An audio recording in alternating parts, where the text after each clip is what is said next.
అస్సలం వాలేకుమ్. Hi hello ఎట్లున్నారు? ఇవాళ మష్రూమ్ కర్రీ రెసిపీని అయితే చూసేద్దామండి. అచ్చం రెస్టారెంట్ స్టైల్లో ఎలా మష్రూమ్ కర్రీని చేసుకోవాలో డీటెయిల్డ్గా ఈ వీడియోలో అయితే మీకు చూపించేస్తానండి.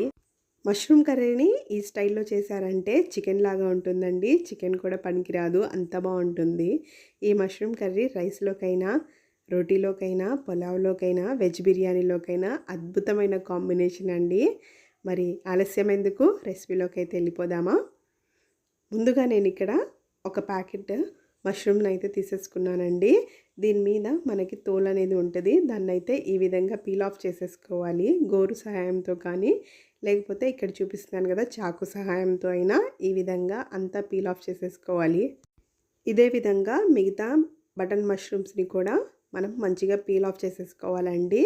చూస్తున్నారు కదా, నేనైతే ఇక్కడ అన్నిటికీ పీల్ ఆఫ్ చేసేసుకొని ఒక 2 to 3 టైమ్స్ వాష్ చేసేసుకున్నాను. వాష్ చేసుకున్న తర్వాత మీకు చూపిస్తున్నానండి. ఇప్పుడు ఈ మష్రూమ్స్ని మనం 4 కానీ 2 కానీ పార్ట్స్గా డివైడ్ చేసుకుందాం. చూస్తున్నారు కదా, నేను చిన్నవైతే 2 పార్ట్స్గా డివైడ్ చేస్తున్నానండి, పెద్దవైతే 4 పార్ట్స్గా చేసుకుంటున్నాను. ఇలా కట్ చేసేసుకున్న మష్రూమ్స్ని మనం కర్రీ వండాలి అనుకుంటే వండుకోవచ్చండి. లేదు నాకు ఇంకా టైం ఉంది అనుకుంటే ఉప్పు నీళ్ళలో వేసి ఉంచుకోండి, ఎందుకంటే మష్రూమ్స్ బ్లాక్ అవ్వకుండా ఉంటాయి. ఇలా అన్నీ కట్ చేసేసుకున్న తర్వాత స్టవ్ ఆన్ చేసేసుకొని ఒక ఫ్రై ప్యాన్ అయితే పెట్టేసుకోండి.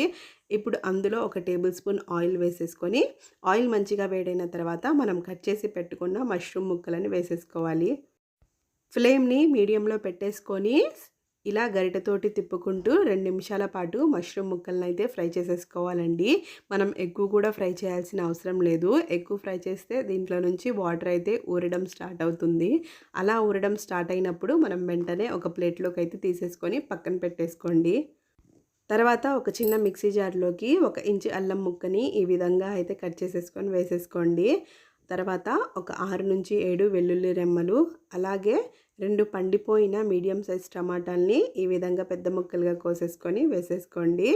ఇప్పుడు ఒక 10 నుంచి 12 జీడిపప్పుల్ని కూడా వేసేసుకోండి. ఇలా జీడిపప్పులు పేస్ట్ చేసుకోవడం వల్ల మనకి కర్రీకి చాలా టేస్ట్ వస్తుందండి. ఇప్పుడు మూత పెట్టేసుకొని థిక్ ప్యూరీ లాగా అయితే చేసేసుకోవాలి. చూస్తున్నారు కదా, మనకి థిక్ పేస్ట్ లాగా అయితే వచ్చేసింది. అసలు వాటర్ ఏమీ వేయకుండా నేనైతే ఇలా థిక్ పేస్ట్ లాగా ప్యూరీ అయితే చేసేసుకున్నానండి. ఇప్పుడు దీన్ని పక్కన పెట్టేసుకొని స్టవ్ ఆన్ చేసేసుకొని ఒక కడాయి అయితే పెట్టేసుకోండి. కడాయి పెట్టుకున్న తర్వాత ఒక 3 టేబుల్ స్పూన్ ఆయిల్ వేసుకోండి. ఆయిల్ మంచిగా వేడైన తర్వాత 1 ఇంచు దాల్చిన చెక్క, 2 యాలక్కాయలు, 3 లవంగాలు, 1 టీ స్పూన్ జీలకర్రను కూడా వేసేసుకొని దోరగా ఫ్రై చేసేసుకోవాలి. అవి కొంచెం ఫ్రై అయిన తర్వాత ఒక పెద్ద సైజ్ ఆనియన్ని ఈ విధంగా సన్న ముక్కలుగా తరిగేసుకొని వేసేసుకోండి. మీడియం ఫ్లేమ్లో పెట్టేసుకొని గరిటెతోటి తిప్పుకుంటూ ఉల్లిపాయలు మంచి గోల్డెన్ కలర్ వచ్చేంత వరకు ఫ్రై చేసేసుకోవాలండి. ఒక 5 నిమిషాల తర్వాత నాకైతే మంచి గోల్డెన్ కలర్ వచ్చేసింది. ఇప్పుడు మనం ప్యూరీ చేసుకొని పెట్టుకున్నాం కదా అండి, టొమాటో కాజు ప్యూరీ, అదైతే వేసేసుకొని ఆయిల్ మంచిగా పైకి వచ్చేంత వరకు ఫ్రై చేసేసుకోవాలి. కాజు వేయడం వల్ల మనకి కర్రీకి చాలా టేస్ట్ వస్తుందండి. సో జీడిపప్పుని మర్చిపోకుండా వేయండి. ఇలా మంచిగా ఫ్రై చేసేసుకోవాలి. చూస్తున్నారు కదా, ఒక 2 మినిట్స్ తర్వాత ఆయిల్ అయితే పైకి వచ్చేసింది. ఈ విధంగా ఉన్నప్పుడు మనం ఒక పచ్చిమిర్చిని చిలుకలుగా చేసుకొని వేసేసుకోండి. నేను ఒకే పచ్చిమిర్చిని ఈ విధంగా చిలుకలుగా చేసుకొని వేసుకున్నానండి. ఫ్లేమ్ని మీడియంలో పెట్టేసుకొని ప్యూరీని మంచిగా ఫ్రై చేసేసుకోవాలండి. ఇప్పుడు మీ టేస్ట్కి సరిపడినంత సాల్ట్, అలాగే ఒక 1/4 టేబుల్ స్పూన్ పసుపు. మేము కొద్దిగా కారం ఎక్కువే తింటామండి, సో దానికోసమని నేను ఒక 2 టేబుల్ స్పూన్ కారం అయితే వేసుకుంటున్నాను. మీరైతే చూసి వేసుకోండి. ఇప్పుడు అన్ని మసాలాలు మంచి గ్రేవీకి పట్టేలాగా ఒకసారి అయితే మిక్స్ చేసేసుకుందాం గరిటెతోటి. ఇలా మిక్స్ చేసేసుకున్న తర్వాత ఒక టేబుల్ స్పూన్ ధనియా పౌడర్ వేసేసుకొని మళ్ళీ గరిటెతోటి మంచిగా మిక్స్ చేసేసుకోండి. ఇప్పుడు మన గ్రేవీ అయితే రెడీ అయిపోయిందండి. మంచిగా మసాలాలు అయితే పట్టేశాయి. ఇప్పుడు మనం ఫ్రై చేసి పెట్టుకున్న మష్రూమ్స్ని అయితే వేసేసుకోవాలి.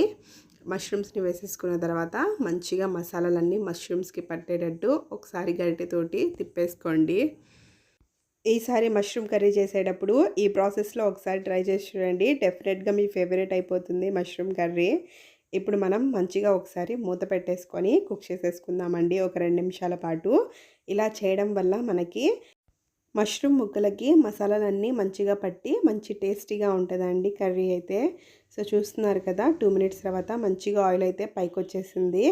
ఇప్పుడు మూత తీసేసుకొని మంచిగా ఒకసారి మిక్స్ చేసేసుకోండి. ఇలా మిక్స్ చేసేసుకున్న తర్వాత ఒక హాఫ్ గ్లాస్ వాటర్ని అయితే వేసేసుకోండి. మష్రూమ్స్ ఉడకడానికి ఎక్కువ వాటర్ ఏమీ అవసరం లేదండి, ఈజీగానే ఉడికిపోతాయి కాబట్టి కొంచెం తక్కువ వేసుకున్నా పర్లేదు. ఇలా వాటర్ వేసేసుకున్న తర్వాత ఒకసారి మిక్స్ చేసేసుకొని పైన మూత పెట్టేసుకొని ఒక 2 నిమిషాల పాటు కుక్ చేసేసుకోవాలండి. ఇప్పుడు మూత తీసేసుకొని సిమ్లో పెట్టేసుకొని కర్రీ మంచిగా దగ్గర పడేంత వరకు కుక్ చేసేసుకోవాలండి. ఒక 5 మినిట్స్ తర్వాత నాకు మంచిగా కర్రీ అయితే దగ్గరకు వచ్చేసింది. ఇప్పుడు 1 టీ స్పూన్ గరం మసాలా అలాగే 1 టీ స్పూన్ కసూరి మేతిని అయితే వేసేసుకోండి. ఇప్పుడు ఒకసారి గరిటెతోటి తిప్పేసుకొని స్టవ్ ఆఫ్ చేసేసుకుంటే మన టేస్టీ అయిన మష్రూమ్ కర్రీ అయితే రెడీ అయిపోయిందండి. చపాతీలోకైనా రైస్లోకైనా అద్భుతంగా ఉంటుంది. మరి నా ఈ స్టైల్లో మీ ఇంట్లో కూడా ట్రై చేస్తారు కదా, ట్రై చేసి ఎలా వచ్చిందో కామెంట్ సెక్షన్లో అయితే చెప్పేయండి. నా ఈ రెసిపీ కనుక మీకు నచ్చినట్టయితే లైక్, షేర్ అండ్ సబ్స్క్రైబ్ అండి. Thanks for watching. ఉంటాను మరి, బాయ్.